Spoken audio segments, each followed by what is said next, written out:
Olá, alunos aí do nosso glorioso terceiro ano. Tudo bem com vocês? Devem estar surpresos aí, né, pela mudança. Hoje não é a professora Tabita. Hoje é o professor Silvio Santos. Óbvio, você está vendo o professor Silvio Santos, não precisa estar falando, né? Mas já é uma forma até automática da gente explicar, né, o que está acontecendo. Bom, estou aqui com vocês porque eu não poderia deixar de passar esse período, né, essa unidade, sem a gente ter um encontro aí, né? Eu me encontrei com vocês junto com a professora Tabita lá no início, né? E agora a gente está aqui hoje para fazer a nossa revisão da unidade, tá? Lembrando que, independente da revisão, é muito importante que você tenha os seus métodos de estudo em casa, sozinho, independente da aula, tá bom?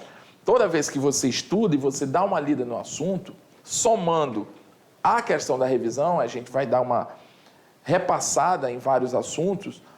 Isso fica mais fácil de você lembrar, né? Pelo fato de você já ter estudado. Haja vista que são assuntos que já estão um pouco para trás. Então, não confie só na revisão. Para você entrar em detalhes, em determinados assuntos, é interessante que você estude sozinho também, né? Com seus métodos em casa. Por quê? Porque a revisão também ela não é tão detalhada assim. A gente passa muito superficialmente pelos assuntos que foram abordados aí pela professora Tabita no decorrer da unidade, tá bom? Então a gente vai te mostrar, né? Vai rever aqui algumas coisas, mas a gente não vai entrar em cada aula. A gente vai ver os pontos-chave, os conceitos básicos e vamos para frente, tá bom? E eu espero que esse momento da revisão sirva, né? Tenha uma serventia positiva para você conseguir desenvolver uma boa avaliação, tá bom? Comigo aqui o professor Vitor de Libras, tá bom? Vai estar aqui hoje. Finalmente o professor Vitor estará comigo aqui, né? Na aula de Libras, né? Eu que tenho um sonho aí, pessoal, de ter uma aula minha, né? Com o professor de Libras. Hoje eu estou realizando esse sonho. Então acredite, se você quer chegar a um lugar, acredite que vai dar certo. Comigo, né? Eu consegui. Então vamos lá. Joga na tela. Opa! Então vamos lá. Revisão geral, unidade 2. Bom, na aula 36 foi abordado o pensamento evolutivo. Deixa eu... Volta, isso. O pensamento evolutivo, que é justamente como o pensamento que tenta explicar, né, a questão de como uma determinada espécie de ser vivo ela consegue se desenvolver num ambiente com o passar do tempo. As teorias de Lamarck, e Darwin, né, que são os principais detentores aí de teorias que explicam de maneira mais aceitável, digamos assim, as questões evolutivas, tá bom? Fósseis também foram abordados, homologia, analogia, órgãos vestigiais, anagênese e cladogênese. Tudo isso é dentro aí da questão de evolução. Tudo isso são fatores importantes dentro de evolução, do assunto evolução, né? Então, na aula 36 é a revisão, que é hoje, né? Para vocês não se confundirem, e a gente vai lembrando aí os aspectos de cada aula. No caso agora aqui, foi lá na aula 19, pensamento evolutivo, evolução biológica, teoria sintética da evolução. Bom, a evolução biológica corresponde ao processo de modificação e adaptação das espécies ao longo do tempo. E por que essa adaptação, pessoal? Porque, com o passar do tempo, os aspectos físicos do ambiente eles vão mudando. Conforme eles vão mudando, novas adaptações são necessárias para aqueles seres vivos que vivem naquele determinado local. E muitas vezes essas modificações não favorecem alguns, mas favorecem outros. Esses que não são favorecidos, muitas vezes eles não conseguem se adaptar, eles não têm capacidade de adaptação, né? Outros já conseguem, de maneira mais simples, digamos assim, se adaptarem, né? Tanto fisiologicamente como fisicamente, e acabam perdurando em um determinado local, né? Então eles vão... E essas adaptações também estão atreladas a modificações no seu próprio organismo. Para quê? Visando uma vida mais adaptada àquele determinado ambiente. Então, a ideia principal da evolução biológica é que todos os seres vivos compartilham um mesmo ancestral. Nossa vida surgiu aonde? Qual foi o ambiente que a nossa vida surgiu? Surgiu na água, né? Então, os primeiros seres vivos eram bactérias, eram protistas.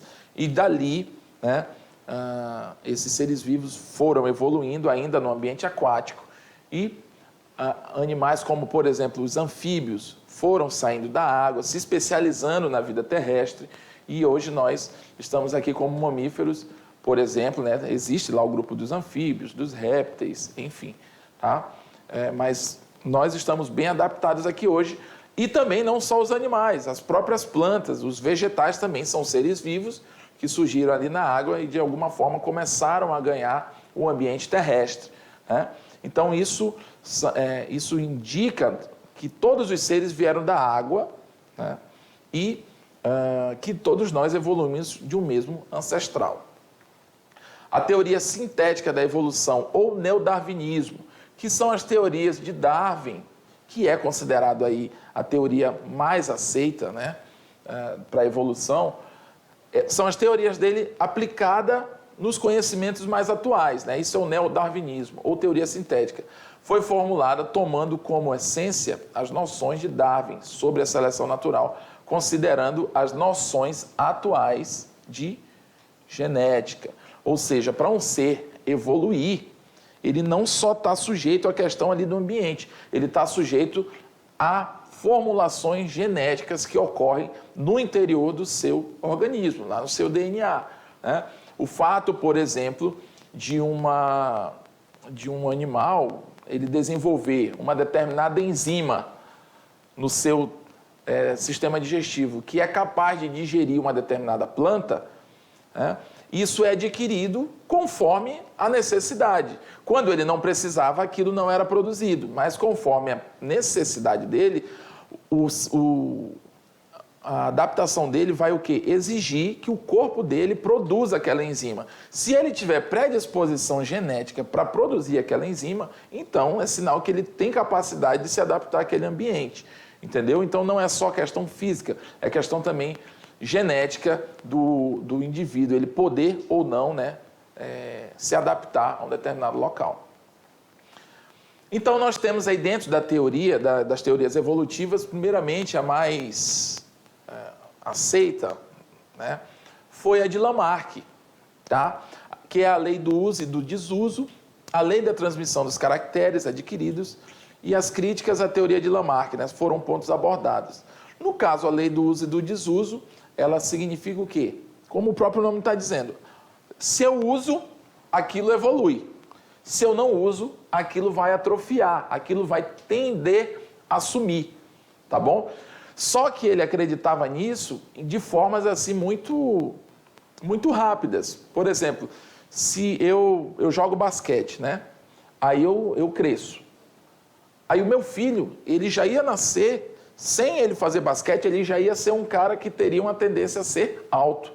E quem é alto no basquete não é porque nasceu assim. Muitas vezes é por causa do próprio exercício, entendeu? Então não é tão simples assim. Mas ele já apontava que algumas características do pai e da mãe, né, eram transmitidos para os filhos. Só que ele se equivocava nessa situação, né? Que se eu desenvolvesse uma determinada habilidade, meu filho já ia herdar aquilo. E não é bem assim, não é tão simples assim. O processo evolutivo, ele é demorado, né? Então, segundo Lamarck, devido ao esforço da girafa para comer as folhas das árvores mais altas, o pescoço do mesmo acabou crescendo. Então, aquela girafa, ela tinha uma incapacidade de se alimentar naquelas árvores mais altas, mas com a tentativa que ela ficava fazendo, o pescoço dela foi esticando e ela chegava lá. E os filhos dessas girafas iam herdar essa característica, simples assim, né? Então a teoria dele era absurda? Não era absurda, mas tinha alguns equívocos nela, né? Ela já era uma base para a resposta certa da evolução. Tanto que Darwin, lá na frente, ele usa a teoria de Lamarck, assim, ele é um conhecedor da teoria de Lamarck no sentido assim, como base. E dali ele aperfeiçoou, né? Ele fez observações mais precisas, tá bom? Agora a teoria de Darwin, a teoria da seleção natural e o neodarwinismo, né, que a gente falou ainda há pouco. A teoria da seleção natural quer dizer o quê? Que o ambiente, pessoal, ele não se modifica por causa do animal. É o animal que tem que se adaptar ao ambiente. Então, se um ambiente é muito úmido, só vai conseguir sobreviver ali indivíduos que se dão bem em ambiente úmido. É o próprio meio que está selecionando quem vai viver lá ou não, entendeu? Então isso é muito interessante, é um ponto de vista um pouco sublime, ele não tem tanta diferença lá de Lamarck, né? Mas visto de um ângulo diferente, você começa a pensar que isso faz mais sentido do que um indivíduo, né?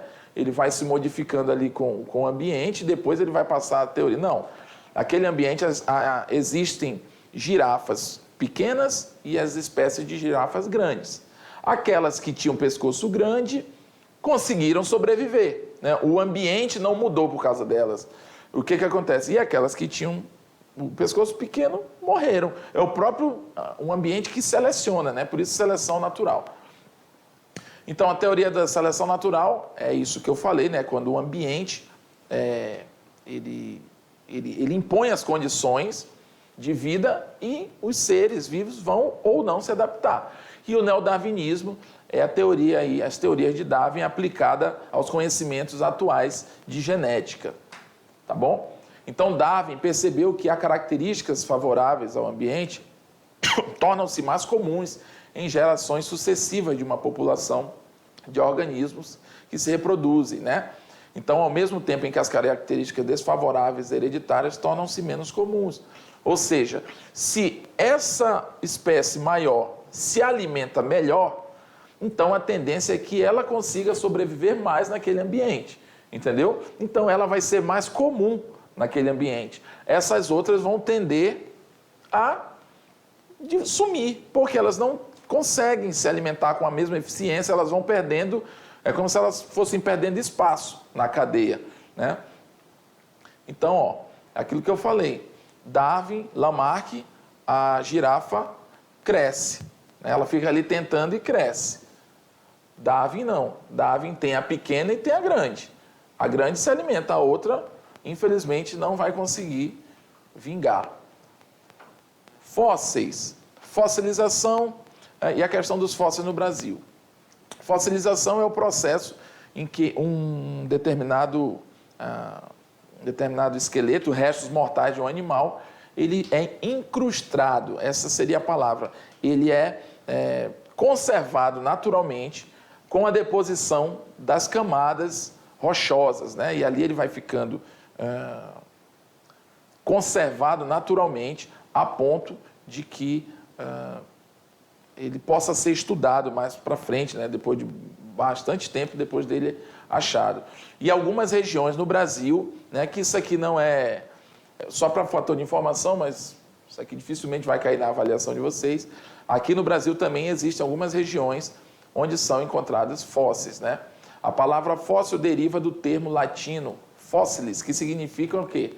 Ser desenterrado. Então, geralmente você vai ver fósseis, né, em revistas, ou até ao vivo mesmo, não sei, né, onde é que você vai andar, você vai ver situações de fósseis assim, como se eles estivessem tatuados em rochas, né, ou ali presos a determinadas estruturas de muito tempo atrás. Então, a ciência que estuda os fósseis é a paleontologia. Homologia, analogia e órgãos vestigiais, tá? São algumas diferenças em termos de órgãos que podem ou não ter a mesma origem embriológica, mas acabam ali servindo para a mesma coisa, né? Então, na homologia, a gente tem, você percebe aqui, ó, que estruturalmente falando, essas partes do corpo desses animais, ó, do golfinho, morcego e humano, elas têm lá suas semelhanças, ou seja, elas indicam que vieram de uma mesma formação embriológica, mas elas servem de formas diferentes para os seus donos, né, para os seus organismos, né? Então, aqui no caso da gente, a gente tem o braço, no golfinho ele se desenvolve ali como uma nadadeira e no morcego ele se desenvolve como uma asa. Tem o mesmo origem embriológica, mas são usados de forma diferente. Isso é homologia. Já na analogia é meio que o contrário. Elas têm ali, como é que eu vou dizer? Elas têm origem diferente, origem embriológica, mas a função delas é a mesma. São funções análogas, né? A asa do inseto e a asa de uma ave, aí, por exemplo. Tá bom? E os órgãos vestigiais são aqueles órgãos que estão presentes no indivíduo, mas que não servem para muita coisa, ou para nada. No nosso caso, a gente tem o apêndice vermiforme, que evolutivamente ele perdeu a sua função, que era atuar ali no sistema digestivo, mas ele não sumiu de vez, ele ficou atrofiadinho ali. Então você é um órgão vestigial que, se der um problema nele, você pode até morrer. Tá? Mas já em alguns outros mamíferos, como um roedor, o coelho, por exemplo, ela já tem uma função funcional, entendeu? Uma função ativa. Então, órgãos vestigiais são esses, né? Que a gente, com o passar do tempo, a gente não perdeu eles 100%, mas eles continuam ali, de alguma forma. Anagênese e cladogênese, isso aqui está dentro ali da cladística, né? Quando a gente fala ali de filogenética, enfim, dentro da taxonomia também a gente aborda isso. Tá? Anagênese e cladogênese, ao contrário, né? O contrário da anagênese é a cladogênese, quando uma espécie origina outras por bifurcação. Então a gente tem, no cladograma, a gente tem aquela situação, né? O fulano que vem daqui, o B, esse que veio daqui é o A. Você percebe uma determinada série de bifurcações, né?